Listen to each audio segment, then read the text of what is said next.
திருப்பெருந்துறையிலிருந்து அனுபவம் ஆற்றாமை அற்புதத்தை சொல்ல முடியாது. அந்த ஆற்றாமை எண்ணத்தை என்ன எண்ணத்தில் அவருக்கு அந்த காட்சி கிடைத்ததோ அதை அவரால் வெளிப்படையாக சொல்ல முடியாத உனக்கு அற்புதம். சொல்லிட்டே அது வேறு அதிசயம். சொல்ல முடியலன்னா அனுபவத்தை சொல்ல முடியாது. உணர்ந்து தான் பார்க்க தேடி இனிப்பாக இருக்கும்னா நீங்கள் சொன்னால் நல்லா இருக்கும். உங்கள் நாக்கில் எங்கள் நாக்கில் விட்டாதானே எனக்கு தெரியும். அப்போ அந்த சுவையும் இனிமையும் நமக்கு நாமே உணர்ந்து கொண்டால் தானே உடைய இன்னொருத்தரால் உணர வைக்கப்பட முடியாது.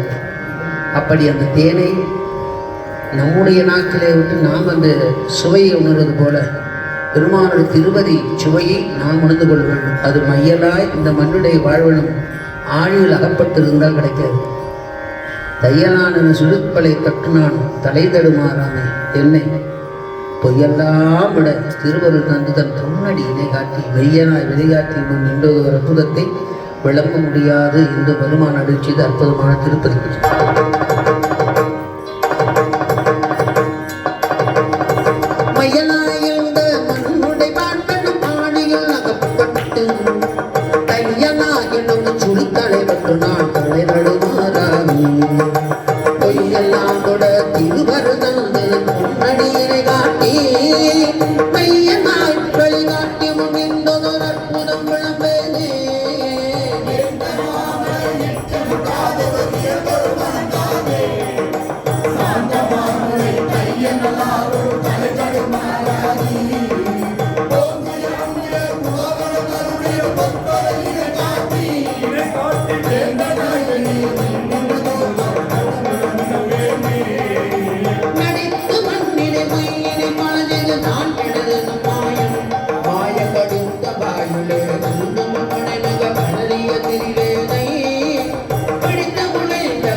Buddha